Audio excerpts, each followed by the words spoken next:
የቡርኪና ፋሶ ዜጎች ፕሬዝዳንት ኢብራሂም ትራኦሬን ለመጠበቅ ሲባል ማታ ማታ በመንገድ በአደባባዮች ላይ ተኝተው ያድራሉ። ይህ ጉዳይ በተለይ አንድ የአሜሪካ ሴናተር ኢብራሂም ትራኦሬ ወርቃችንን ራሳችን እንጠቀምበታለን ብሎ ባወጣው ሕግ ላይ ደስተኛ ለመሆናቸውን ትራኦሬ የሀገሪቱን ወርቅ ለራሱ ስልጣን ማስጠበቂያ አድርጎታል የሚል ክስ ካቀረቡበት በኋላ የቡርኪና ፋሶ ዜጎች ፕሬዝዳንት ኢብራሂም ትራኦሬን ለመጠበቅ ማታ ማታ በዋና ዋና አደባባዮች ላይ ተኝተው እንደሚያድሩ ከሰሞኑ ቡርኪና ፋሶ የነበረው ታዋቂው ጋና ዩቲዩበር ወዴማዬ በአገሪቱ ጎዳናዎች ላይ ስዟዟር አረጋግጫለሁ ብለዋል። አነጋጋሪው የቡርኪና ፋሶ ፕሬዝዳንት ቡርኪና ፋሶ ማህፀነ ለምለም ናት፣ በርካቶችን አፍርታለች። እነ ቶማስ ሳንካራም እነ ኢብራሂም ትራኦሬን ጨምሮ በርካቶችን ያፈራቸው ቡርኪና ፋሶ ኢብራሂም ትራኦሬ እስካሁን ያልተሳኩ 20 የግድያ ሙከራዎች ተደርገውበታል። ከሰሞኑ በተደጋጋሚ መፈንቅለ መንግስት ሙከራ ያስተናገደችው የቡርኪና ፋሶ መሪ ይህንን ብለዋል። ኢብራሂም ትራኦሬ የቡርኪና ፋሶ ፕሬዝዳንት ኢብራሂም ትራኦሬ አፍሪካውያን ለምን እርስ በርስ ለመዋደድ እንደሚቸገሩ ሐሳባቸውን በቅርቡ አካፍለዋል። አፍሪካን ስንመለከት ፈጣሪ ከባረካቸው እጅግ ሰላማዊ አህጉራት አንዷ ነች።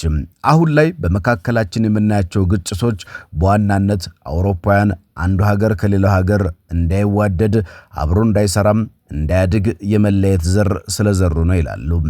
ራሳችንን መጠበቅ አለብን። ለምንድነው አውሮፓውያን በአፍሪካውያን ዘንድ እንደምናየው እርስ በርስ ሲጠላለፉ ማናየው? እነሱ እኛን ሆን ብለው እርስ በርሳችን እንድንጋጭ ስላደረጉን እነሱ አንድ ሆነው ወንድሞቻችንና እህቶቻችንን እንድንጠላም አስተምረውናል።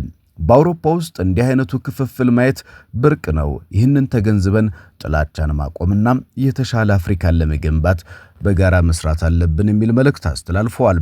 በ10 ሺዎች የሚቆጠሩ ወጣቶች በቡርኪና ፋሶ መዲና ኦጋዱጉ አብዮት አደባባይ ተገኝተው ለኢብራሂም ትራኦሬ ወይም ለካፒቴን ኢብራሂም ትራኦሬ የአጋርነት ሰልፍ አድርገዋል።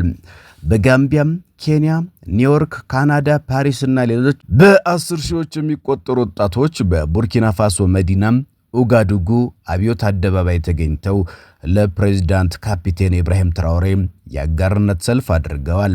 በጋምቢያም፣ ኬንያ፣ ኒውዮርክ፣ ካናዳ፣ ፓሪስ እና ሌሎች ትራኦሬን ለመደገፍ ተመሳሳይ ሰልፎች እየተደረጉ ነው።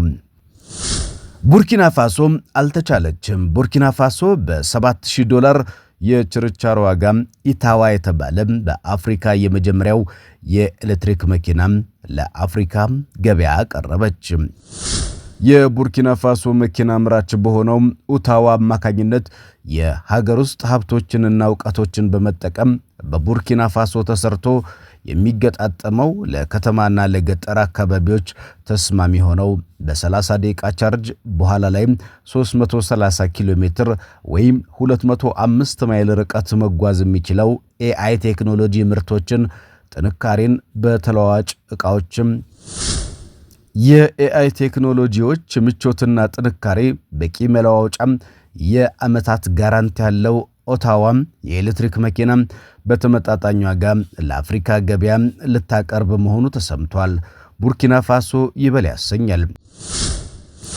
ይህ አገሪቱ በምዕራብ አፍሪካ የቴክኖሎጂ ማዕከል ለመሆን ያላትን ቁርጠኝነት ያሳያል። በሀገሪቱ የኢንዱስትሪና የቴክኖሎጂ እድገት ውስጥ ትልቅ ምዕራፍ ይከፍታል የተባለው የኤሌክትሪክ መኪና በኦንላይን ገበያ $7,000 የችርቻሮ ዋጋ እየተሸጠ ይገኛል።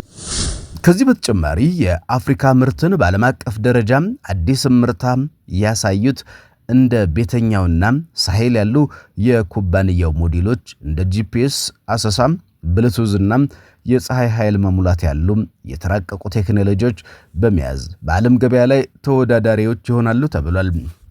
እንደ ሞርዶር ኢንተለጀንስ ዘገባ የአፍሪካ የኤሌክትሪክ ተሽከርካሪዎች ገበያ እንደ አውሮፓውያን አቆጣጠር በ2021 $11.94 ቢሊዮን ዋጋ ያለው ሲሆን በ2027 $21.39 ቢሊዮን ይደርሳል ተብሎ ይጠበቃል። ይህም በየዓመቱ 10.2 በመቶ ይጨምራል። ስለዚህም የኦታዋም የኤሌክትሪክ መኪና መጀመር በቡርኪና ፋሶ ኢኮኖሚ ላይ ከፍተኛ ተጽዕኖ እንደሚያሳድር ይጠበቃል ሲል የአፍሪካ ኢንተለጀንስ ዘግቧል።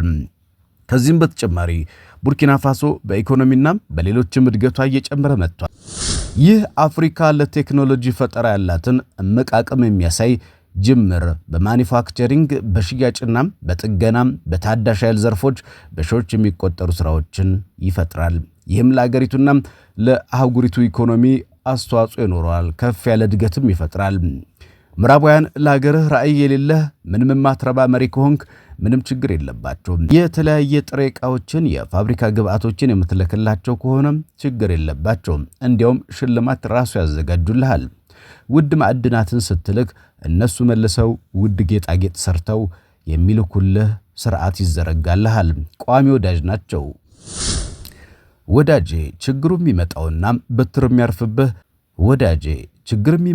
በትር የሚያርፍብህ የሀገርህን ገጽታ ለመቀየር አንድ እርምጃ ስትራመድ ነው። በእርዳታ የሚኖረውን ዜጋም በለምለም ምድሩ ሰርቶ እንዲቀየርና ራስን መቻል ማሰብ ስትጀምር ይቀየሩብሃል። የሀገሬን ብራንድ ምርት እንጂ ጥሬ ዕቃ አልክም፣ ፕሮሰስድ የሆነ ምርት እንጂ ስትል ማዕቀብ ይጥሉብሃል። ወዳጄ ምዕራባውያን ማትረባ ስትሆን እንጂ ለሀገር ጥቅም የምትረባ መሪ ስትሆን ሊያጠፉ ቀን ከሌት ይቀምራሉ። በዚህም የራሱ አፍሪካ ልጆች በሴራው መሪ ተዋናይ ይሆናሉ። የአፍሪካውያን መሪዎች ህብረት ከስብሰባ የዘለለም ህብረት የለውም። ያም ሆነ ይህ ዋናው ሺህ ዓመት የማይረባ ከመሆን አንድ ቀን የሚረባ ቁም ነገር መስራት ሕያው ያደርጋል። እባካችሁን እኔ ከቡርኪና ፋሶ መሪ ከኢብራሂም ትራኦሬ ጋር አታነጻጽሩኝ እንደሙ ያሉት የናይጄሪያው ፕሬዝዳንት ናቸው።